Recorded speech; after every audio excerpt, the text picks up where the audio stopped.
Ano nga ba ang dahilan kung bakit hindi tinanggap ang handog ni Cain? So, makikita rin natin ang kasagutan dito sa verse sa verse 6. Sinabi ng alahayam kay Cain, bakit ka nagagalit? Bakit malungkot ang iyong mukha? Kung ginawa mo ang tama, hindi ba't ikaw at ang iyong handog ay tatanggapin? Ngunit dahil hindi mo ginawa ang tama, ang kasalanan ay kumakatok sa pintuan mo. Ibig nitong sakupin ka, ngunit dapat mong supilin ito. So, ang ibig sabihin dito, bakit hindi tinanggap? Sapagkat hindi siya gumagawa ng tama. Unang-una, yung kanyang mga handog, di ba napaka-jealous ng ating alahayam? Ang handog na ninanais niya ay yung the best, pinakamainam. So, ang trabaho nito ni Cain ay yung pagtatanim sa lupa. So, dapat ang ihahain niya at ang dadalhin niya ay yung pinakamainam na bunga ng lupa na galing doon sa kanyang bukirin. Kasi tingnan mo, sa verse 4, ang sabi ni Abel, sabi ni at si Abel ay nagdala rin ng mga handog, matatabang panganay mula sa kanyang kawan. At ito ay malugod na tinanggap ng alahayam. So unang-una, hindi pinahalagahan ni Cain ang kanyang handog para kay Aba. So, kahit ano, basta pwede niyang dalhin, total siguro baka inisip niya, susunugin ko lang naman to eh.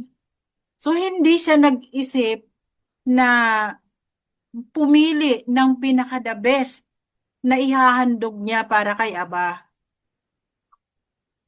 'Di ba? Yan ang comment sa kanya ni Aba, kung ginawa mo ang tama.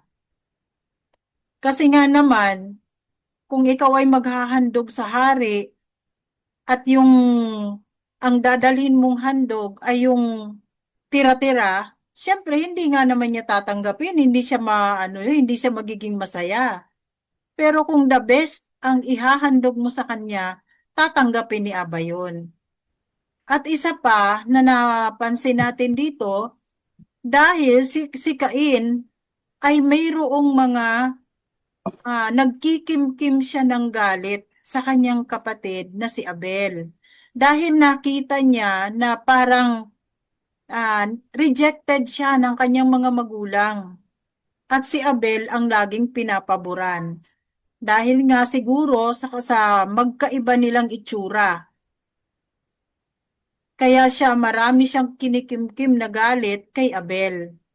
So yung jealousy ay umiiral sa puso ni Cain. Kaya minsan tayo, kapag naghahandog, inutusan din tayo ni King Yahweh. 'Di ba ang sabi ni King Yahweh?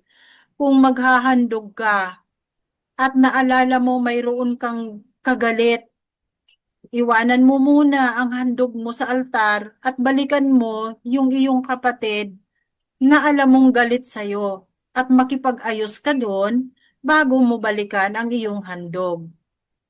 So ayaw ni Aba na kung maghahandog ka na mayroong mga galit sa puso mo. Yun ang mahalaga sa kanya, hindi defiled ang iyong kalooban. Kasi kung hindi defiled ang kalooban mo, maiisip mo na magdala ng pinakamainam para kay Aba. At yun ang wala kay Cain, kung kaya't nireject ang kanyang handog.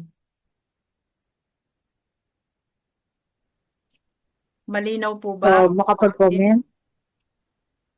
Si Cain, kung ginagawa mo, bakit malungkot? Kung ginagawa mo ang tama, hindi ba't ikaw at ang iyong handog itatanggapin? Ibig sabihin, hindi tama ginagawa niya, unrighteous siya. Siguro Yes, talaga malakas ang unrighteous. kanyang malakas ang dugo na nanalagay sa kanya ng mga serpent o ng kung sino man yung diwa. Kaya nga, Diwa. puno ng galit ang kanyang puso dahil mayroon siyang Tapos, mga kinikimkim na galit. oo. And then, So, walang dito sa, righteousness, wala sa kanya ang righteousness, wala din sa kanya ang pagpapakumbaba, wala din sa kanya ang pag-iisip, oo, kumbaga wala sa kanya ang pagmamahal kay Aba. oo. Dagdag ko lang sis. Tapos, malugod na tinanggap ng alahayam si Abel at ang kanyang handog. So, unang-una, ang tinatanggap ng alaham, yung naghahandog, si Yes. Abel at Mm. anong kanyang handog. So, ibig sabihin, tinanggap niya si Abel dahil si Abel ay ah purong Righteous. tao. Ibig At sabihin saka righteous purong si tao. Abel. Oo, at saka besides, purong tao kasi Oo, purong nasa tao. plano niya yan. Mm. Samantalang si Cain ay nasingitan lang ng na hindi sa design niya yun. Hindi niya design Oo. si Cain. So mas kaya tayo dapat pangalagaan natin ang ating sarili para tanggapin din tayo bago yung ating handog. Kasi tinitingnan din niya muna ang naghahandog bago yung Yes. handog. Kasi hindi Oo. naman kailangan ng alahaya ang handog natin kasi sa kanya naman lahat yan. Pero yung naghahandog, ang kanya tinitingnan. So, yun lang po. Tama. Kaya nga, kung sasabihin natin, kung paniniwalaan natin ang sinasabi nila doon sa na walang saysay ang lahat ng pagpupuri at paghahandog kung walang pag-ibig. Hindi po ako agree doon. Dahil ang tinitingnan dito, righteousness, hindi pag-ibig. Kasi ang pag-ibig ay bunga ng katuwiran. 'Di ba? Emosyon. Oo. Bunga ng katuwiran ang pag-ibig.